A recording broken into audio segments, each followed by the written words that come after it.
سڵاو بەڕێزانم کاتتان باش بەرنامەی ڕووماڵی هەفتەتان پێشکەش دەکەم. ئاشکرایە لە ماوەی چەند ڕۆژی ڕابردوودا شاندێکی سەرۆکایەتی هەرێمی کوردستان بە سەرپەرشتی بەڕێز نێچیروان بەرزانی سەردانی کۆیلانەکانی هەرێمی کرد، لەوانە یەکێتی گۆڕان کۆمەڵ و کۆمەڵی دادگەری و دواتر حزبی سۆسیالیست. ئەوەی لا کۆبوونەوەکاندا گوزەرا و تاوتێکرا چی بوو؟ یەکێک لەو لانانەی کە لەگەڵی داکۆبوو یەکگرتووی ئیسلامی بوو. ئەو کێشانەی کە تا ئێستا لە هەرێمی کوردستاندا بە جۆرێک لە جۆرەکان جۆرێک لە یەکەوتنەوەی لە نێوان لایەنە سیاسەکاندا دروست کردووە. ئەم کۆبوونەوەی بۆ ئەو بولانی کەم تا ڕادێک مەسافەی نێوان حیزبەکان کەمتر بکاتەوە. بە دیاریکراوی ڕوویای یەکگرتووی چی بۆ لە کۆبوونەوەکەدا؟ یەکگرتوو بۆ خۆی ینی چۆن دەیەوێت بەشدار بێت لە چاکردنەوەی هەر خەلەلێک لە بواری حکومڕانی لە بواری سیاسی لە بابەتی دوورکەوتنەوەی پەیوەندی نێوان لایەنە سیاسیەکاندا هەبووە، چونکە ئێمە بیرمان نەچێت هەمیشە یەکگرتوویەک بۆ لەو هێزانی کە لە ماوەی ڕابردووە سەیکراوە کە عاملی خێر بووە بۆ ئاشتەوایی سیاسی و هەروەها ینی کەمکردنەوەی گەژی و ئاڵۆزەکان. ئەم کۆبوونەوەی بەدەل لە هەموو کۆبوونەکان جۆرێک لە تایبەتبندی پێدرابەوەی کە هەرێک لا وتەبێژێکێتی ئاماژەی بۆ کرد کە کۆبوونەوەیەکی باش بوو بە ڕاشکاوانە گفتوگویان لەبارەی کێشەکانەوە کردووە. من بە دیاریکراوی لەسەر ناوەڕۆکی کۆبوونەوەکە دەوەستم و ورتریش لەسەر هەڵوێستی یەکگرتوو لەسەر کۆی ئەو کێشانەی کە ئێستا هەیە ئەوان چۆن دەتوان ببنە عاملێکی خێرکە دووبارەی دەکەمەوە بۆ ئەوەی لایانی کەم ئەم کێشانە لە قاڵبوو چوارچێوەیەکدا بوەستێنرێت. هەموو ئەمانە بە میوانداری بەڕێز مامۆستا داراسیەکانیانی ئەندامی سەرکردایەتی یەکگرتوو تاوتێ دەکەم. مامۆستا سپاس بۆ ئەم دەرفەتە. سپاس بە بەڕێزشتە. ئەگەر سەرەتا بەو پرسیارە شامل عامە دەسوێ بکەم، بۆ خۆت کۆبوونەوەکەی نێوان لایەنە سیاسەکان و شاندی هەرێم لە هەفتەی ڕابردوو چ خوێندنەوەیەکی لە ئێوەکو یەکگرتوو دروست کرد؟ بەناوی خوای بەخشەندەی مێهرەبان، سپاس بۆ ئێوە، سڵاوی لە بینەرە بەڕێزەکان. دیارە هەمومان ئەزانین لە خولەکانی پێشترە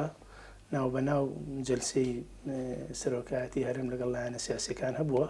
و هەندێک پرسە بووە لە هەرێمی کوردستانە کە پێویست بۆ شەنوکەوە بکرێ بۆ گفتوگۆی لەسەر بکرێ، بەتایبەتی هەندێک لەو پرسانەی کە چارە نووساز بن کە پەیوەندیمان لەگەڵ بەغایان مەسەلەی دەستورایان کێشەکانی هەرێمی کوردستان و ئەو مەلەفانی کە لە هەرێمی کوردستان گرفتیان دروست کردووە و ئەو قەیرانیەک لە دواییەکانی کە لە هەرێما هەبوون، چونکە دوجار ڕاستە ئێمە لەوانەیە تێڕوانیمان جا بێواریەکەمان لە حیزب و لایەنێکی جیابین، بەڵام دوجار لە کەشتیەکان کە ناوی هەرێمی کوردستانەوە کەشتیەش هەمومان لێ بەرپرسین.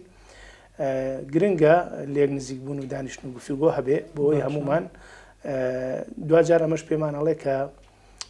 بارودۆخی هەرێمی کوردستان پێویستی بە بۆچوون و تێڕوانین و بژاری هەموو لایەنەکان هەیە، چونکە ڕاستە ئێستا لایەنێک لە دەسەڵاتایە خۆکرێ تا سەر ئەو لایەنە هەر لە دەسەڵاتانە بێ خەڵکێکی تر بێ بەیانی، بۆیە پێویستمان بەم دانیشتانە هەیە. بەڵام ئەوەندەی گرنگە سەرۆکایەتی هەرێم و سەرۆکایەتیەکانی لە هەرێمی کوردستانە، سەرۆکایەتی ئەنجومەنی وەزیران یان سەرۆکایەتی هەرێمە یا پەرلەمانە، ئەمانە نمایندەی هاوڵاتیانی هەرێمی کوردستان بکەن، ئەمانە لە بیری چارەسەرکردنی کێشە و قەیران و گرفتەکانە بن کە بەرەوکی هاوڵاتیانی هەرێمی کوردستانی گرتووە، چونکە ناکرێ ئێمە لە دوای 30 ساڵ ئەزمون حکومڕانی لە هەرێمی کوردستانە هەربینەوە خاڵی سفر و جوجار گرفتێ دروست. مامۆستاکەش هۆی ئەم جارێ کۆبوونەوەکە جۆرێک لە تایبەتمەندی پێدرا لە زاری حیزبەکان، بەرپرسی یەکەمی حیزبەکان ئاماژیان بۆ کرد کە کۆبوونەوەکە فعلەن کۆبوونەوەیەکی نەوعی بووە. ئێوە بۆ خۆتان ئەم شایەدێ دەدەن یعنی لە کۆبوونەوەکە ئەوەی لێ خوێنرایەوە کە فعلەن نێتێکی جددی هەیە بۆ چارەسەرکردنی کۆی ئەو کێشانە بەیەکەوە؟ بەهۆی ئەوەی لە ڕابردووە ماوەیەکی زۆر بوو دانیشتن لایەنە سیاسیەکان لەگەڵ سەرۆکایەتی هەرێمی کوردستانە، سەرۆکی هەرێمی کوردستانە دانیشتێکی لەو جۆرە نەبوو، جۆرێک لە دوورکەوتنەوە یان جۆرێک گەر بڵێم لە دوورە پەرێزی هەبوو لە ناون لایەنەکانە. بەڵام هەمومان ئەزانین ئێمە ڕووداوەکان لەسەر ئێمە ناوەستن، بەردەوام پێشاتەکان دەگۆڕێن. پرۆسی انتخاباتمان هەیە لە ڕۆژانی ئایندە و لە مانگی ئۆکتۆبەری داهاتووە کە انتخاباتش دوجار پەیوەندی بە هەرێمی کوردستانەوە هەیە و نوێنەرایەتی هەرێمە لە بەغا و هەروەها خۆمان ئەزانین کە ئەو قەیرانێک لە دوایەکی کە لە هەرێمی کوردستان ئاشکامین ئەبینین چەندین ساڵە زنجیرەیە قەیران هەبوون کە بەرەوکی سەرجەم هاوڵاتیانی گرتووە، بەتەنایی لایەنێکی نەگرتووە. لەبەرەوە ئەمانە هەمووی کۆمەڵە پرسیال واسا بوون. مەسەلەی دەستور کە هیچ بوو لەوانەیە کە خۆتان نەزانن لە ڕابردووە لە خولەکانی تراوە بوو گرفت و عریشەیەکی دروست کرد و بوو بەهۆی ئەوەی کە بەداخەوە پەرلەمان ماوەیەکی زۆر تەعتیل کرا و دوجار کە پەرلەمان ئەبێ سەکۆی مینبەری چارەسەرکردنی کێشەکان و گرفتەکان بێ و ئەبێ نوێنەری خەمەکانی خەڵک لەوەیەک لا بکرێتەوە ئەو بووکە و بارودۆخە نەخوازراوە بەداخەوە. ئەگەر ئێستا بە دیاریکراوی پێم بڵیت داواکاری یەکگرتوو لەم کۆبوونەوەیدا لە شاندەکە چی بوو و بە پێچانیشەوە داواکاری شاندەکە لە یەکگرتوو چی بوو؟ تەبی شاندەکە ئەوەی کە ئەوەی باس کراوە کە بریتیوە لە هەندێک تەوەرە، یەکێ لەو تەوەرانە بریتیە بۆ لەوەی کە باسی هەماهەنگی ناوماڵی کورتکراوە بۆ دۆخانێک کە دێنە پێشەوانێک کە بە تایبەتی یەکێک لەوانە مەسلەی برسی هەڵبژارنەکانە کە لە داهاتوەکرێ ئایا کورد بە شێوازی بەشداری بێت چکە ئەم شێوازی ئەم جارە جیاوازە کە بریتێ لە فرەبازنەیی ئەمەش ئەبێ کورد بەڕاستی ناوماڵی خۆی جۆرە لە جۆرەکان جەم و جۆر کاتەوانێ بۆی بەشداریەکی باش بکە لە پرۆسەیە یەکێ لەوانە مەسلەی دەستور بووە کە هەمومان ئەزانین کە بریتی بووە لەو دەستوری کە وەکوتم لە پێشا گرفت و ئارشێ بۆ دروست کراوە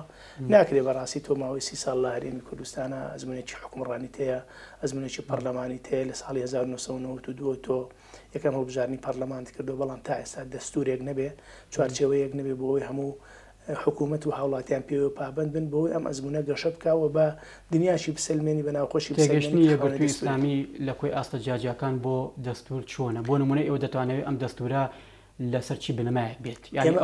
ئەو خاڵانە چیە کە دەبێت لە دەستوری داهاتوی هەرێمی کوردستاندا هەبێت ئێمە هەمیشە وتومانە ڕاستە ئێمە دیدوتێڕوانمان لەوانەیە بۆ مەسەلەکان جیابێ بەڵام دوجار هەمومان لە چوارچێوەی قوارەیەکەن کە ناوی هەرێمی کوردستانەوە خاڵی مشتەرەک و هاوبەشمان زۆرە لەبەر ئەوە ئێمە هەمیشە ئەومان تاکید کردوتەوانێ ئەبێ ئەم دەستورە کۆمەڵی هێڵی گشتی بێ کە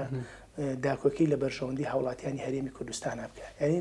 دەستورەکە دەستورێک بێت دەستوری سەرجەم پێکاتە و لایەن و ئایدیا و بۆچوونەکانی هەرێمی کوردستان تا جێگا ببێتەوانێ و داکۆکی لەسەر بەرژەوەندی باڵاکانی گەل بکە چکە هەندێک شتێ پێوترێ هێڵی سوورە بێ هەموو لایەنەکان بە سەرجەم ئایدیا جیاوازەکانەوە پێوە پابند بن و دوجارەوە ئەنجومەنە گەشاکە و ناونەوەبانگی هەرێمی کوردستان لە دنیا و لە ناوخۆ لە دەرەوەشە جوانە بێ بەڵام تۆ ماوەی 30 ساڵ بڵێ وڵات دەستورێکم نییە و لەولاوە پەرلەمانی شتێ و لەولاوە سەرۆکاتی هەرێم تێ و سەرۆکایەتی حکوومەت نییە ئەو کاتە جۆرە لە جۆرەکانەکە تعبیرەکە وازح بێ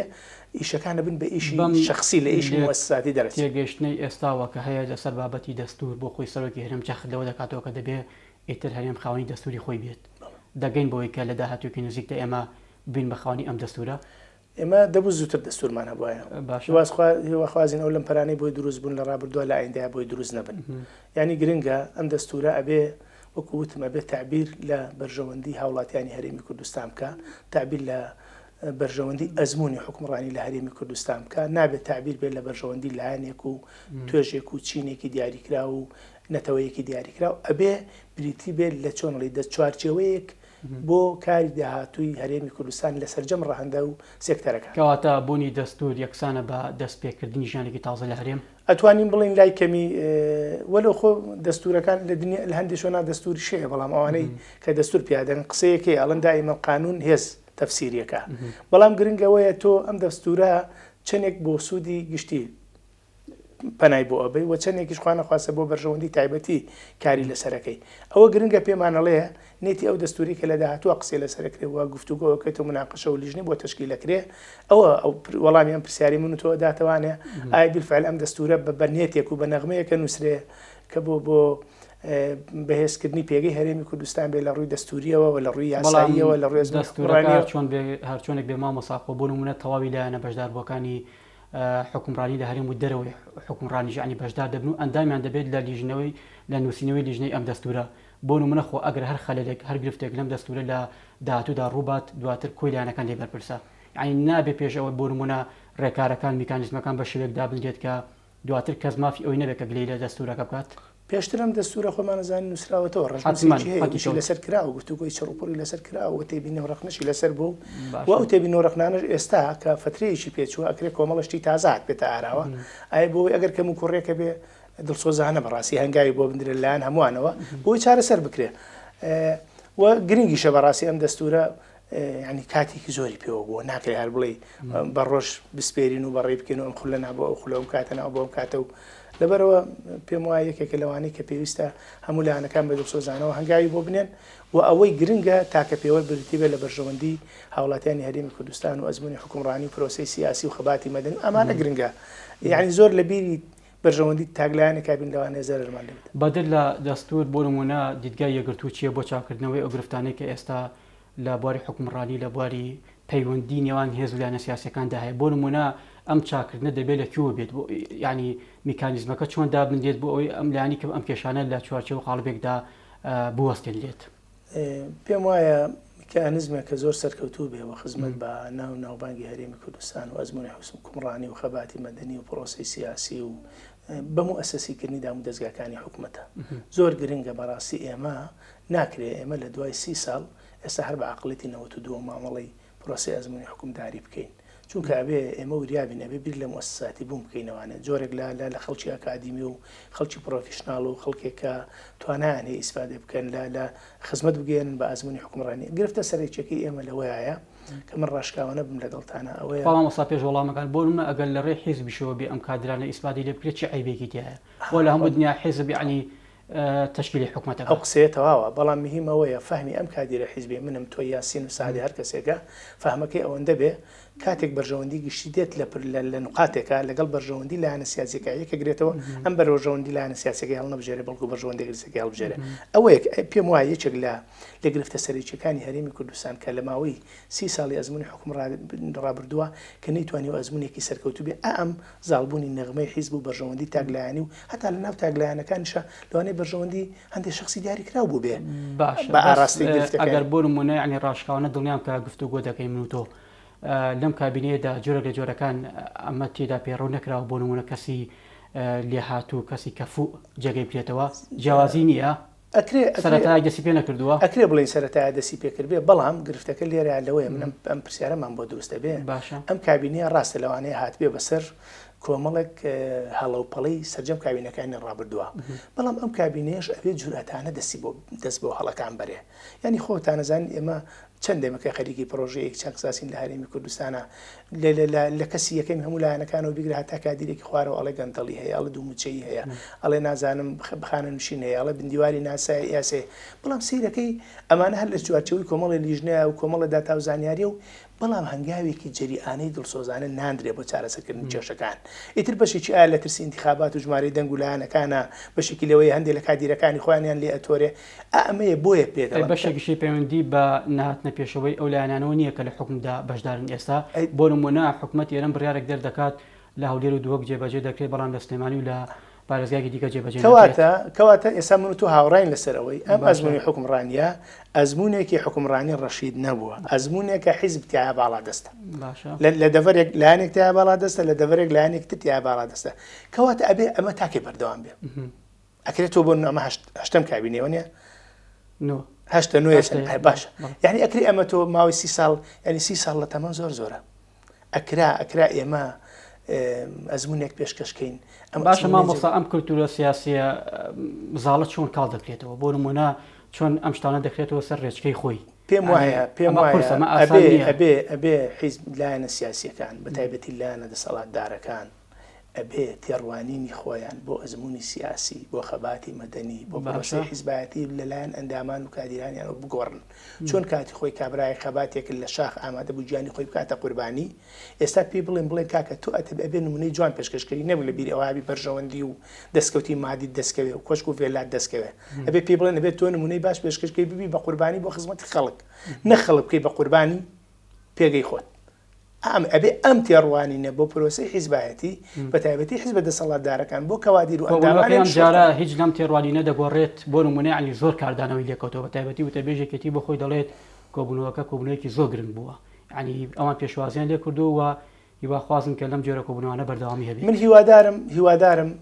بە دەرەجەی یەکەم دوو لایەنە دەسەڵاتدارەکە کە بریتین لە پارتی دیموکراتی کوردستان وێژی نیشتیمانی کوردستان بۆ ئەم بابەتانە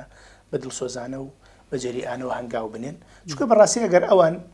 نێتی چاکسازیان نەبێ ئەوان نێتی هاوکاریان نەبێ لایەنەکانی تر ناتوانن ئەو شتە بکەن چونکە بمانەوە نەمانەوە ئەمڕۆ خۆتان نزانین لایەنەکانی تر هەموو دەسەڵاتیانێنەوە پێکە جەماوەریان نێ هەموو هێزە چەکداریان نێ هەموو لایەنە مادی و ئیمکانیاتیان بەڵام گوێدەگیراویشن ئەو قسەیەکی جوانە جاری وایە لەوانەیە کۆمەڵی پێشنیاری جوان و قسەی جوانیش بێ بەڵام ئەبێ چێ تەنفیزی بکە ئەبێ لایەنە بەرپرسەکان کەواتە پرۆژەی ئێستا یەکگرتوو بۆ ئەم دۆخێکی ئێستا هەیە چییە؟ یەکگرتووی ئیسلامی کوردستان ئەتوانین بڵێن هەر لە سەرەتای ڕاگەاندنیەوە کە لە ساڵی 94 بوو هێزێکی سیاسی کە جیاواز لە هێزەکانی تر هاتە مەیدانەوە، یعنی تاکەی هەز بوو کە مەکتەبی عسکەری نییە و پێی وایە بێ خەباتی مەدەنی وابێ پەروەردەکردنی تاک و ئابێ بیر لەوە بکەینەوەوانە ئیتر کۆتایی بە سیراع بێنین با بێمە بین واز لە ململانەیەکی ناتەندروست بێنین بین منافەسەیەکی تەندروست بکەین بۆ خزمەتی خەڵک. لەبەر ئەوە ئێمە هەمیشە لەگەڵ ئەوایە بووین کە کێشەکان بە حیوار و بە گفتوگۆ چارەسەر بکرێن، هەمیشە پێوەرمان خزمەتی خەڵک بێ، ئەمانە زۆر زۆر گرنگە. لەبەرەوە ئێمە دەستخۆشی لە هەموو کارێکی باشەکەین و لە هەموو کارێک کە ناباشە بەرامبەری دێنێ دەنگ و دەڵێن ئەم کارە باش نییە. ئێمە هیوادارین ئەم هەنگاوانەی نراوە وەک هەنگاوەکانی ڕابردوو نەبن، بۆ کات کوشتن نەبن، بۆ بەڕێکردنی ڕۆژ نەبێ، بەڵکو جەریئانە سەرۆکایەتی هەرێم، سەرۆکایەتی حکوومەت و پەرلەمان بێنە مەیدان بۆ ئەوەی هەرێمی کوردستان لەم قەیرانانەی کە هەیە کە بەرەوچی سەرجەم هەوڵاتیانی گرتووە لای کەمی ئومێدێ بگەڕێتەوە. ئێمە گەورەترین کارەسات ئەوەیە کاک ئەرسەلان لە بەردەممانایە تاچی کوردی مێدی بە ئەزمموی حکومڕانی کوردی نەماوە. ئەمە گرفتێکی گەورەیە. تۆ سەیرەکەی تاکێک ئامادە بۆ خۆی بکاتە قوربانی جانی خۆیەکە بە قوربانی خۆی شەهید دەکرد لە پێناوی خەزیەکە. ئێستا ئەم تاکە وڵاتەکەی بەجێ هەڵەیەچێت خۆیەکە بە قوربانی دەریا. ئەم نائومێدیە کە ڕووی لە گەنج کردووە لەم تۆ دەیان هەزار خریجت هەیە لە وڵاتەیە نازانێ ئایندەی بۆ کوێچێ.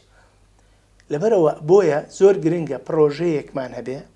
ئەم پرۆژەیە خزمەت بە سەرجەم سێکتەر و ڕەهەندەکانی هاوڵاتیانی هەرێمی کوردستان بکە و خەڵکی ئەزمونونەکە بەی خۆیان بزان نەک بە دژی خۆیانی بزان. باشە فکرە و ڕوئەکانی یەکگرتووی لەم بوارەدا لە ڕابردوو بە ئێستاوە کە هەی بووە شوێنی خۆی گرتووە بۆ نمونە ینی ئەوانەی کە یەکگرتوو بۆ چاکردنەوەی بواری حکومڕانی بۆ چاکردنەوەی هەر خەلەلێک لە نێوانیان لە سیاسەکان داهابوو بە دیرەژایی مێژوو ینی یەکگرتوو بۆ ئەم کاتە بۆ ئەم ساتێ شەرم ئام لە خێرە دەبێت. ئێمە دڵنیاتانەکەینەوەێت چکە یەکگرتووی ئیسلامی کوردستان هەر ئەبجدیاتی پەروەردەی خۆی وایە. ئێمە قەناعەتمان بە عنف نییە، قەناعەتمان بە تونند و تیژی نییە، قەناعەتمان بە شێوازێک لە خەباتی مەدەنی و لانەیەکی شارستانی و مەدەنیانەیە. لەبەرەوە ئێمە چۆن لە ڕۆژگاری شەڕی ناوخۆیە لە لیژنەکانی ئاشتی و برایەتی و سوڵحابووین و پێمان وایە ئێستاش ئەبێ بە هەموو لایەکمانەوە لە بیری ئەوەیە بین کە بەرژەوەندی هەرێمی کوردستان و بەرژەوەندی هاوڵاتیان و بەشبەروەندی ئەزمونونەکە و ناوبانگی هەرێم بخینە پێشەوە، نەک بەرژەوەندی شخصێک و تاکێک کولانێک. ئەمە زەربەمان لێدا ئەمەتان بەڕوونی بە شاندەکە هەرێم بود لە کۆبوون بە دڵنیایە و ئێمە ئەوە هیچ بە ئەوە وتومانە و بە دڵنیایە و دەستشمان خصوص سەربرینەکان و لە ڕابردوو شاب بەکردەوەیش ئەممان سەلماندووە. یعنی لەم هەموو ململانە و سیراعی لە هەرێمی کوردستانە هەبووە پێم وایە تاکە لایەنین کە نەبن بەتەرەف لە بینی چیانە. ینی نەمام کتۆ ئەم لاتان تەواو ڕاستەکەن ئەو لاتان تەواو هەڵاکەن و تومانە هەردوو لاتان مقصرن و پێویستە مراجعی خۆتان بکەن وانە بێت دوجار ئێمەش و ئێوەش هەمومان زەرەر. سیاسەتە زۆرجار لەلایەن هاوڵاتیانەوە ینی بۆ نمونەوا لێک دراوەتەوە کە یەکگرتوو لە هەندێک قەزەی بابەت کە دەبوو قسە یەکلای کەرەوە بکات هەڵوێستی نەبووە. ئەمە خراپ نشکاوەتەوە لە ڕۆ سیاسەکەەوە بۆ ئێوە. پێم وایە لەوەیە لەو ڕۆژایە لەو کاتەیە خەڵکێک تەفسیرێکی هەڵی بکردەوە، بەڵام دوجار کە کۆی پرۆسەکە لە یەکەدەی سیرەکەی هەوڵەکەی یەکگرتوو زۆر تەندروست بووە. بۆ چکە یەکگرتوو نەهاتووە خوێ بک بە برینەکەی هەرێمی کوردستانە، هاتووە ساڕێژ بێ، تیماری ناسۆریەکان بێ. ینی خۆتە زانی ئەمە گرفتەکەی جاری وایە خەڵکێک دەستی لە پشت خەڵکێکی ترداوە بۆی گرفتەکان ئالۆستر و قورسترکە. بەس یەکگرتوو هەمیشە و عاملە خێرە بۆ وتوێتی دوجار هەموو هاوڵاتیانی هەرێمی کوردستان باجی ئەم سیرا و ململانەیەدە نەک لایەنێک بەتەنیە. لەبەر ئەوە خۆ ئێمە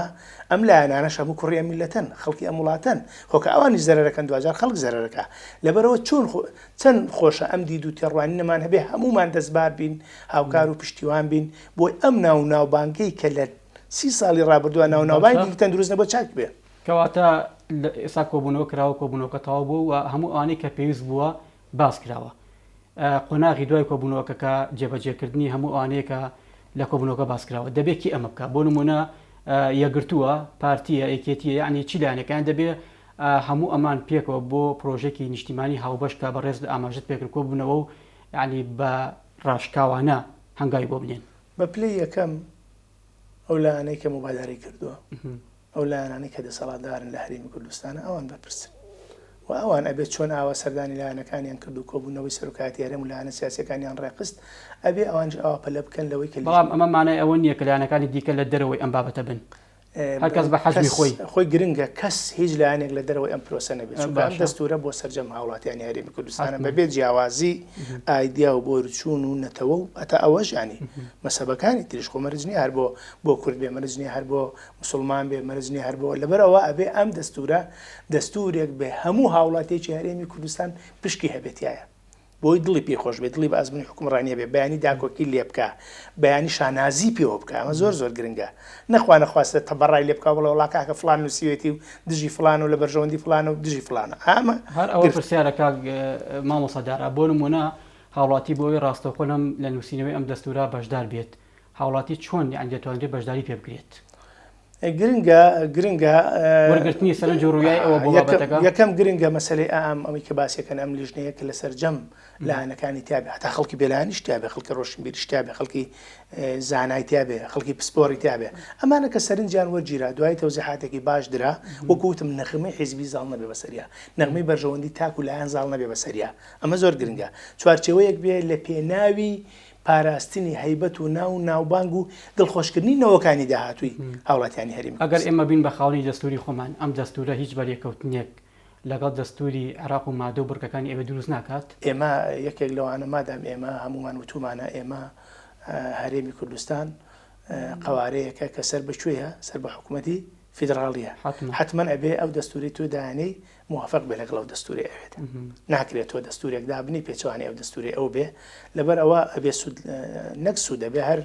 گرنگی بەو دەستورە بدرێ و ئێمە بەیانی کە بە ئێوە تەمە انتخاباتی تەواو لەو بچیان جیاواز بێت ئەکرێ خصوصیاتی هەرێمی کوردستانی پارێزراوە بێ ئەو شتێکتر چونکە ئەو دەستورێکە بۆ تەواوی دەستورمان نابێت ئەگەر لێ بچێت نابێت بوو لەبەرەوە بێ خصوصیاتی هەرێمی کوردستان تۆ ئەو دەستورە بۆ عێراقە بۆ هەموویەتی بە کوردستانەوە ئەم دەستورە بۆ کوردستانە بەڵام لەکوێ لە کوردستانێکی لە چوارچێوەی دەوڵەتی عێراق ڕوونە وازەحەش ڕوونە سەبارەت بە هەڵبژاردنەکانی عێراق کە یەکەم جارە بەم یاسا تایبەتە هەرێمی کوردستان و تەواوی بازنەکان لە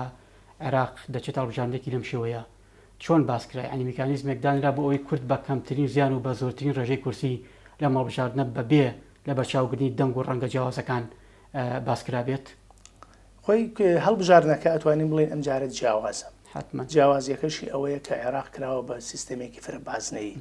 جاران ئەگەر هەر پارێزگای خۆی بازنەیەک بوو ئێستا پارێزگاکانیش بوون بە چەند بازنەیەکەوە بەتاکید ئەتوانین بڵێن بۆ پارێزگاکانی هەرێمی کوردستان کورد ئەو زەرەر ناکات بۆ مانایی چەند نوێنەری هەبوو ئەوەندەی دەڕوا ئیتر نوێنەرەکە لەم لایەنەیە زۆر گرفت نییە چونکە دوجار نوێنەرایەتی هاوڵاتیانی هەرێمی کوردستان و کوردستانەکە بەڵام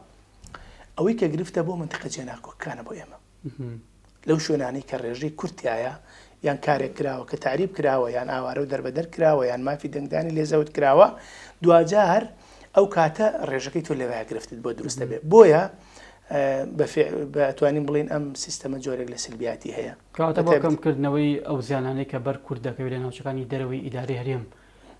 دەبێت لایەنەکان چی چارەسەرە بۆ ئێمە یەکێک بووین لەو لایەنانەی کە بەڕاستی خوازیاری ئەوە بووین و بانگەشەشمان بۆ کرد کە لە ناوچە جێناکوکان کورد بە یەکلیز دابەزێ هاوپەیمانیەتێک پێک بهێنێ بۆ سەرجەم لایەنەکان چووکە هەموو پەرتەوازەیەک لە بەرژەوەندی هەزە نایارەکانی گەلی کوردە پێشنیارەکەتان قبول کراوە بەداخەوە پێم وایە قبول مەکرا ئەوتەلەکەڕووگە بینین بە لەستیجادە ئەی بۆ ناوخۆی هەرێم ئێمە هەر لەبەر ئەوەش بەڕاستی کاندیدمان نەبوو بۆ ناوخۆی هەرێم ئێمە بۆی ڕازگۆ بین بەڕاستی لەگەڵ بەڕێستانەوە لەگەڵ بینەرەکانیشە ئێمە بە حکومەوەی هێزێکی ئۆپۆزسیۆن لە هەرێمی کوردستانە ئەم هەوڵی ئەوەماندا کە لە دەرەوەی پارتی وێکێتی لیستێک دروست بکەین بۆ پێم وایە ئەم دیدە و تێڕوانی ئێمەش خزمەتی بە کۆی پرۆسی سیاسیەکە لە هەرێمی کوردستانە بۆ چووکە لە انتخاباتی ڕابردووە لە ساڵی 2010 ژمارەی بەشداربوونی هاوڵاتیان لە پرۆسی هەڵبژاردنە ژمارەیەکی زۆر کەم بوو بۆ مەترسیدار بوو تۆڵی لە سا 40 و لە سا 30 یان لە سا 60 خەڵک هەر نهاتوە یەکەواتە ئەم خەڵکە موقیفی گرتووە ئەی چۆن کەشوهەوایەکی گەرم و گوڕ دروستکەی ئەم خەڵکە متمانەی بۆ بجێڕیتەوە بێوێ گۆڕانکاری بکە بێوێ نوێنەرێکی خۆی هەڵبژێرێ بەڵام بەداخەوە ئەویش ئەتوانم بڵێم کە چوینە ناو تەفاسیلەوە ئیتر هەر هێزە مبادرەیە بۆ یەکەتی و پارتیش بوویان هەر حیزب ئیسلامیەکان بۆ خۆتان نانە نەگەر ئیسلامیەکان ئێمە هەر بوتمان لە دەرەوەی پارتی یەکێتی بە خۆناغی یەکەم بتوانین شتێکی وا دروستکەین ئیتر دانیشتمان کرد لەگەڵ گۆڕانە لەگەڵ برایانی کۆمەڵی ئیسلامی وەڵام مۆسایەک پرسیارە بۆ دایم ینی ئەوە کە بیر لەوە دەکەنەوە هاوپەیمانی بکەن دایمە یەکەتی و پارتی دەکەنە دەرەوەی بازنەکە ینی بۆ ئەوانشی تابێ ینی ئێمە گرفتە گرفتەکە بەومانایە بەڵام ئێمە وەکوتم ئێمە گلەیمان لە ئادای پارتی وێکێتی هەبووە بۆ تێبین و ڕخنەمان هەبوو لی لازمونی حکومڕانەکەیە جازە تۆڕێتوانە دوجار کەوات لەبەر ئەوە ئێمە ویستمان ئەوەی مەبەستمان بوو زیاتر لەمەیە خزمەتی بە کۆی پرۆسەی هەڵبژاردن و ئەزمون و سیاسی و خەباتی مەدەنیەک لە هەرێمی کوردستانە بۆ چووکە تاچی کوردی ناومێدە بەشداری ناکات لە دەنگدانە چۆن ئالیەتێک دروستکەی متمانەیەک بجێڕێ و بۆ تاکی دەنگدەری کوردی و کەش و هەوایەکی گەرم دروستکەی خەڵکی بڕۆن بە سونەکانی دەنگدان و خۆیان بە بەرپرسیار بزانن ئێمە مشکلەکەمان ئەوەیە ئەم هاوپەیمانی ئەگەر بکرایە دەیتوانی ئەمە ڕاست بکاتەوە بۆ نمونەوە چۆن دڵنیا دەبن لەوەی کە هاوڵاتیەک بەمە وای لێ دەکرێت کە بچێت دەنگ بات تۆ لەکوێ هێزێ